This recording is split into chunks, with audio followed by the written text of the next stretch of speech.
Assalamualaikum warahmatullahi wabarakatuh. Kami calon guru penggerak dari Kabupaten Madiun.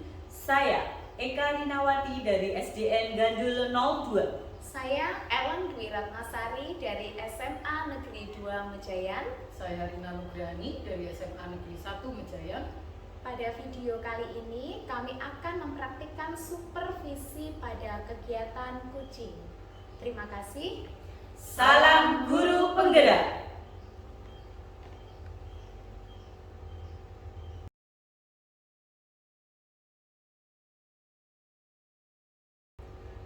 Selamat siang Bu Rina. Selamat siang Bu Eka. Bagaimana kabarnya Bu Rina hari ini? Alhamdulillah baik Bu. Alhamdulillah, saya pun juga begitu Bu Rina. Kali ini saya akan berperan sebagai pengamat Bu Rina yang akan mengamati proses coaching ibu dengan coaching nantinya. Sebelum saya memulai percakapan, saya ingin menyampaikan rubrik penilaian dalam observasi ini nanti yang menjadi acuan saya untuk melakukan pengamatan, di mana saya berharap ibu sudah memiliki prinsip dari seorang coach, yaitu kemitraan, proses kreatif, memaksimalkan potensi. Yang kedua adalah kompetensi seorang coach, yaitu kehadiran penuh, mendengarkan aktif, dan memberikan pertanyaan berbobot. Yang terakhir, dalam melakukan coaching, jangan lupa penggunaan alur tirta. Bagaimana Bu Rina? Sudah tahu kan? Sudah paham kan tentang alur tirta tersebut? Iya Bu Eka, saya sudah paham dengan alur tirta, kemudian tujuan indikator yang ingin dicapai, rencana aksi yang akan dilakukan, dan tanggung jawab. Luar biasa Bu Rina. Tentunya masih ingat ya apa yang dipelajari sebelumnya pada modul-modul yang kita pelajari. Jadi 3 hal itu Bu Rina ya, yaitu prinsip, kompetensi, dan alur tirta sebagai seorang coach yang akan menjadi acuan saya nantinya untuk menilai percakapan yang akan ibu lakukan nanti. Ibu sudah siap? Bismillah, insya Allah siap Bu Eka. Alhamdulillah, bismillah. Semoga lancar semuanya ya.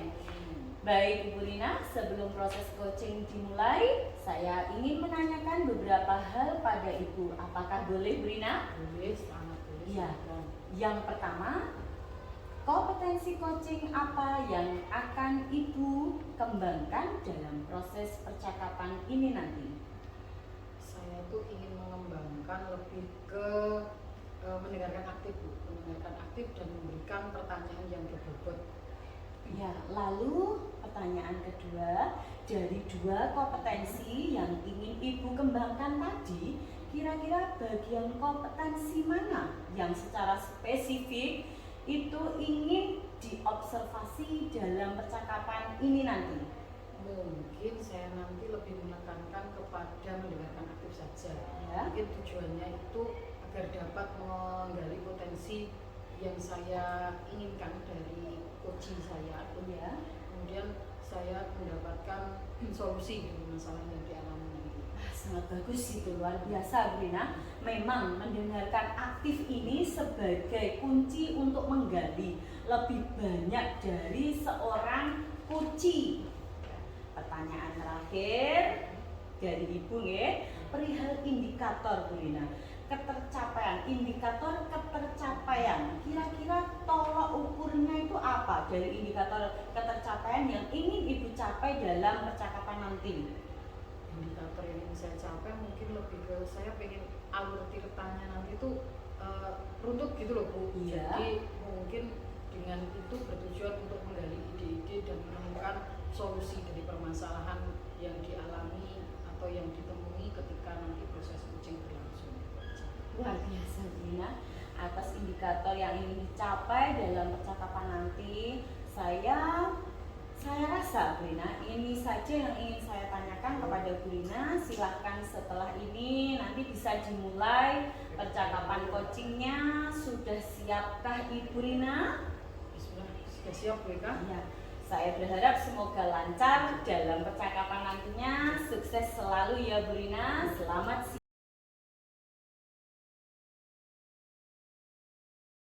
Siang Bu Ellen.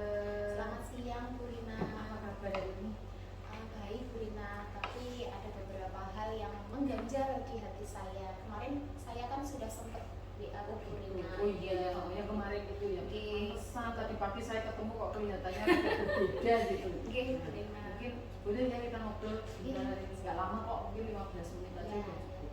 Oke, ada apa ini Bu Ellen?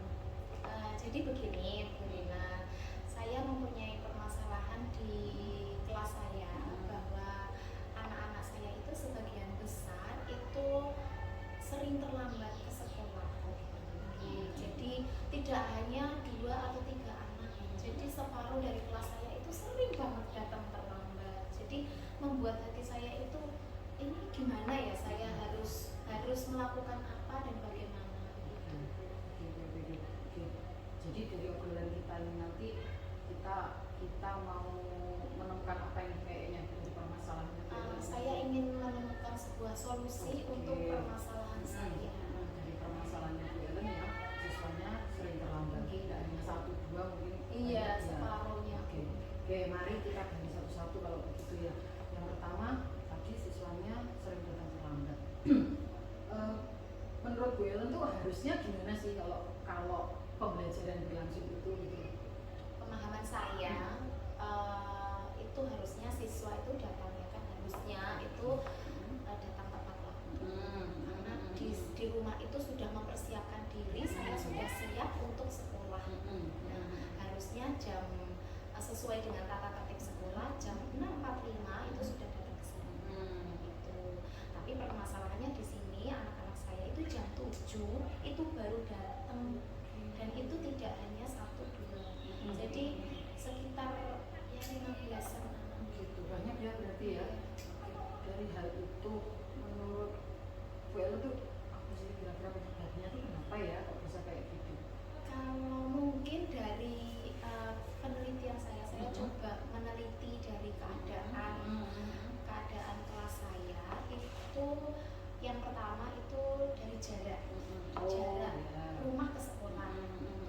Yang kedua itu sebagian dari anak-anak tersebut itu berangkatnya itu bareng sama temennya. Jadi kan mau nggak mau harus manut sama temennya mau berangkat jam berapa. Nah, temennya ini sekolahnya tidak di sini, begitu. Ya jadi sekolahnya di belakang sini. Nah, untuk masuknya itu kan tidak sama jamnya, gitu. Jadi mereka itu harus apa ya namanya itu bareng jamnya itu harus sama. Yang terakhir itu berangkatnya itu diantar sama orang tuanya sekalian orang tuanya berangkat kerja. Jadi kan mau nggak mau juga harus yang ribet orang tuanya dan anaknya itu mungkin akan menyesuaikan jamnya itu susah. Berarti mungkin jarak itu pertama, kemudian yang kedua tadi bareng sama Temannya yang sekolah di belakang itu, terus yang kebetulan jam masuknya nggak bareng ya. Iya, Terus betul. ada juga yang berangkatnya itu bareng sama orang tuanya. Kadang-kadang mungkin orang tuanya agak terlambat akhirnya anak ikut terlambat. Nah, dari hal itu idealnya menurut Bu Ellen harusnya kayak gimana itu nanti? Rencana saya itu saya akan bersama-sama dengan teman berkolaborasi untuk mengumpulkan orang tua. Orang tua dari kelas saya itu saya ajak untuk berdiskusi bersama bagaimana menemukan solusi dari permasalahan saya ini. Jadi lebih enak gitu ngobrol bersama orang tua. Jadi saya nge-share ke orang tua permasalahannya anaknya jenengan itu sudah berkali-kali terlambat. Nah, terus bagaimana caranya agar tidak terlambat lagi? Diskusi ya berarti ya. Iya, mungkin dari saya berkolaborasi dengan guru BK mungkin, terus sama tim tatip, saya sendiri sebagai wali kelas itu, terus nanti mengundang orang tua ke sekolah untuk mensosialisasikan tata tertib di sekolah. Itu kira-kira. Berarti itu luar biasa loh rencananya Bu Ellen itu. Menurut Bu Ellen kapan kira-kira bekerja? Secepatnya itu rencana saya, lebih cepat lebih baik. Oke. Soalnya nanti kalau anak-anak sering terlambat terus masuk poin.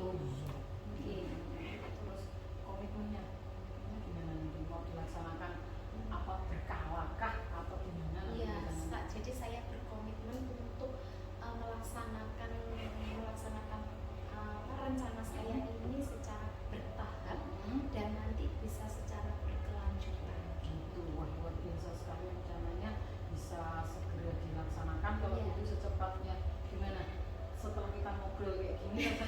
ada gambaran belum?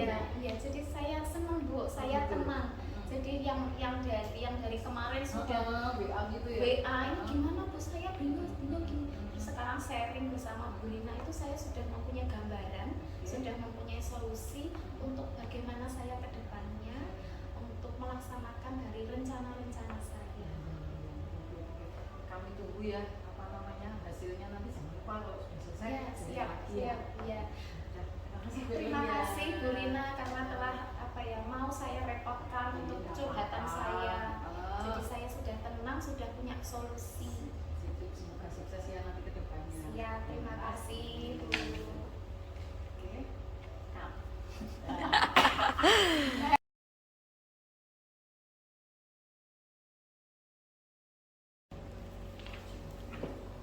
Sudah itu. Sudah. Baik Bu Lina, tadi saya sudah mengamati proses dari percakapan coaching yang telah Ibu lakukan bersama Koci. Saya sudah memiliki beberapa catatan penting. Tapi sebelumnya saya ingin menanyakan beberapa hal ya Bu Lina ya. Yang pertama yaitu apa yang sudah Ibu lakukan dalam percakapan coaching tadi dan yang menjadi indikator ketercapaian dari proses coaching Ibu tadi apa saja Bu Lina? Ya, mungkin yang sudah saya lakukan dalam percakapan coaching saya tadi, yang pertama saya sudah menerapkan prinsip coaching ya Bu ya, mungkin kemitraan saya sudah melakukan, terus kemudian kreatif, terus memaksimalkan potensi dari coaching saya lakukan tadi. Sedangkan kompetensi yang saya lakukan mungkin lebih ke mendengarkan atlet dan mengajukan beberapa pertanyaan tadi sudah saya lakukan proses kita ini. Terima kasih Bu. Memang apa yang sudah Ibu sampaikan tadi sudah sesuai dengan hasil dari beberapa catatan saya di sini. Yang pertama yaitu Ibu sudah menerapkan prinsip kemitraan di mana Ibu tadi ketika ngobrol merasa setara, tidak ada perbedaan sama sekali bersama dengan Koci. Yang kedua yaitu Ibu juga sudah mengembangkan proses kreatif terbukti dengan berusaha menggali kreativitas dan solusi atas permasalahan yang dihadapi oleh Koci tadi yang sudah disampaikan dengan gamblang tadi. Dan Ibu sudah mencoba mendengarkan secara aktif dan sudah mengajukan pertanyaan yang berbobot Rina agar memaksimalkan potensi dari Koci tersebut. Dan yang terpenting dari catatan saya ini, Ibu sudah menerapkan alur tirta dalam percakapan tadi yang disampaikan, di mana Ibu mulai percakapan dengan menanyakan tujuan terlebih dahulu, lalu mengidentifikasi masalah, kemudian menanyakan rencana, aksi, dan tanggung jawab. Dan yang terakhir secara umum dari catatan yang sudah saya di sini sudah saya catat, Ibu sudah menerapkan semua prinsip coaching dengan benar. Ini sungguh luar biasa bagi saya, Bu Lina. Terima kasih Bu Eka atas umpan baliknya. Ini sangat bermanfaat sekali untuk saya ke depannya pasti. Nah, ini Bu Lina ada pertanyaan terakhir ya. Kira-kira kompetensi apa yang ingin Ibu kembangkan berdasarkan hasil melakukan coaching yang barusan Ibu lakukan? Mungkin yang saya lakukan itu memaksimalkan itu kehadiran penuh. Karena kan kadang ketika kita melakukan proses coaching itu masih ada gangguan-gangguan kayak gitu. Ya. Kan? Jadi mungkin saya nanti mau mencoba menggunakan teknik stop mungkin Bu ya. Oh ya, baik. Nanti mungkin itu agar lebih rileks, kemudian informasi atau identifikasi masalahnya bisa keluar dengan baik, bisa disampaikan dengan baik. Ya, luar biasa Bu Lina. Benar-benar bahwa kehadiran penuh itu akan sangat membantu Koci dalam menemukan solusi atas permasalahannya. Namun demikian, saya juga melihat hal-hal yang masih bisa dikembangkan pada area ini. Tidak hanya kehadiran penuh saja Bu Lina ya, tapi juga prinsip-prinsip yang lainnya agar kedepannya dalam melakukan coaching tetap berpegang pada standar atau prinsip yang ada Bu Lina. Dan yang terpenting tetap menggunakan alur tirta, itu perlu diketahui. Saya berharap ini sebagai bekal bagi Bu Rina sendiri untuk kedepannya melakukan coaching dengan lebih maksimal lagi. Terima kasih Bu Rina, saya akhiri percakapan kita ini dan selamat siang Bu Rina.